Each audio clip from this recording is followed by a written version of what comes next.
Virginia Woolf wrote, "One cannot think well, love well, or sleep well unless one has dined well.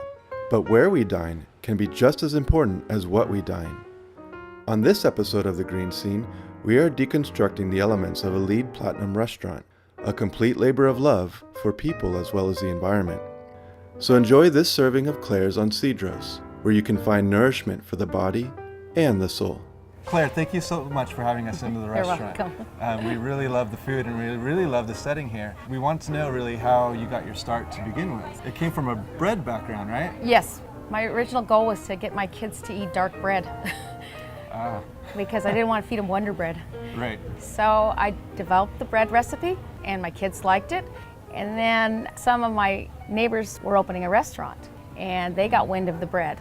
They asked me if I would go to work for them and make the bread their signature loaf. Claire's success rose from a family alternative to the white processed loaf, a healthier, tastier bread now found in homes and stores across the country.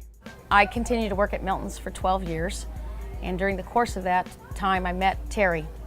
Claire and Terry cooked up a unique recipe for a homey, even historic place to nourish your body as well as your soul, preserving many ingredients that would otherwise have been tossed aside. Terry and I both are pretty green people to start with. Take care of where you live, take care of the planet. Exactly. And so for us it was a real natural extrapolation of the business. Claire and Terry's ambition to start a green restaurant was stoked by the environmentally friendly designs of architect Jean-Louis. And with each LEED level they achieved, they soon found themselves aspiring for platinum certification, possibly the first restaurant in the country to attain it. The architects, Jean-Louis and Tyler, were doing the initial design of the building. And I asked them, what about going after LEED certification for the building? And they were like, yeah! There are 4 leadership in energy and environmental design levels awarded by the U.S. Green Building Council: certified, silver, gold, and platinum. Chief Architect Jean-Louis was very excited to see the sustainable ambitions of Claire's on Cedros. In California, because of the high regulation in energy, it's fairly easy to get a basic LEED certification. The effort becomes a bit more to get the silver, more to get gold, and platinum actually is quite an achievement because it's quite difficult. This is platinum. This is platinum, exactly, which is the highest level that we could have achieved. Right. Well, that's really great. We really appreciate all the work you're doing, but now we want to see a lot of these elements that went into that certification. Absolutely. All right, well, let's go check it out. Great.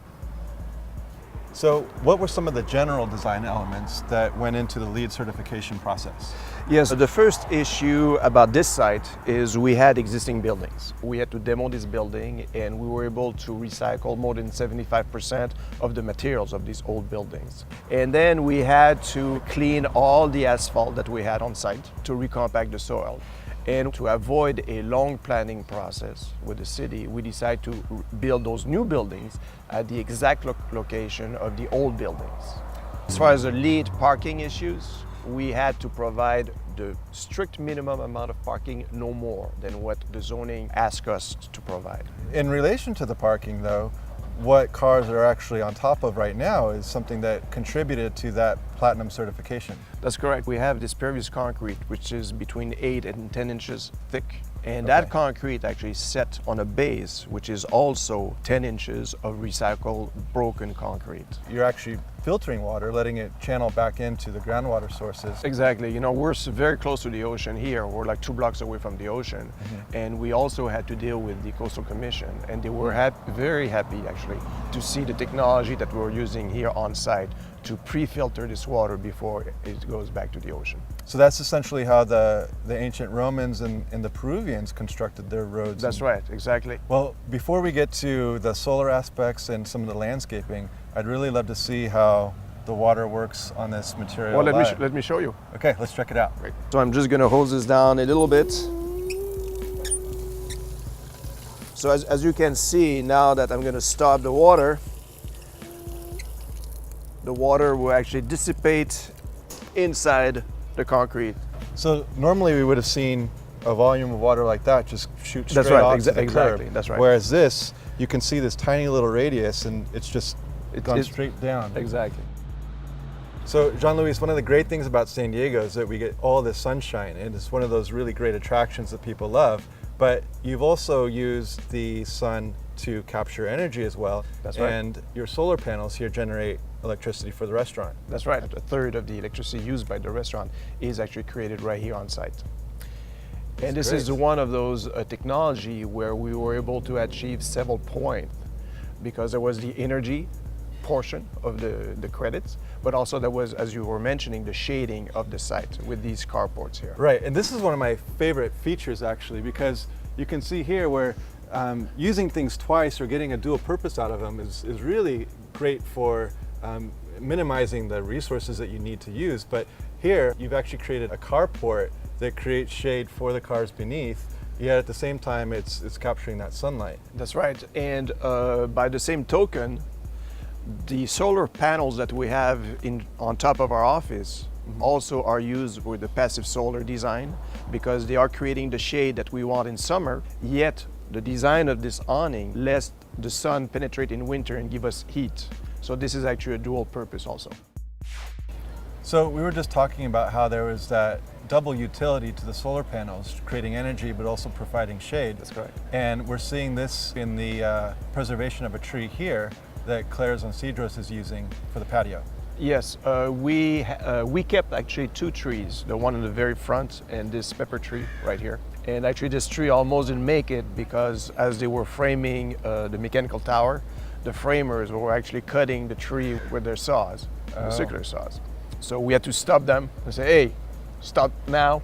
But you brought in somebody to clean it up, create That's the right. aesthetic appearance. It's basically, Claire's on Cedros has the biggest bonsai tree in the world. That's exactly right. Okay, Yes. that's great. So the tree creates that umbrella shade for the patio, and the restaurant looks like it's effectively hugging the tree. Yeah, exactly, yes. But beneath that, even the landscaping below has a lot of utility for the kitchen itself. That's right. Overall, as far as the landscape design, we try to use as many edible plants as possible. Yeah, we've seen that actually, and so it's great because you know they're getting it right on Totally premises. fresh. No reason to ship it in. Absolutely. So this is great design elements of Claire's. And of course, that just helps the quality of the food, knowing that it's that fresh and that local that It does indeed. can't beat it.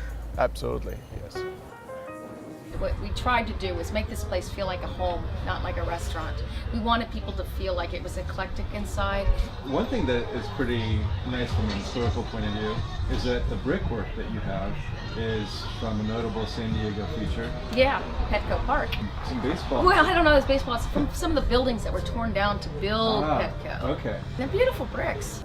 Some of the tabletops are made out of plastic bottles. It's kind of a hodgepodge. Some of our chairs came from a strip club, which we think is kind of funny. Well, Claire, thank you so much for having us into your restaurant, Claire's on Cedros. You're welcome. Thanks for coming. It's been a great privilege to be here, and we want you to continue encouraging our viewers to support businesses like Claire's on Cedros, who have done so much to be sustainable. And we want to make sure that you continue to watch our broadcast, The Green Scene, tune in for future episodes, and remember, as always, if you want to be seen, Be green.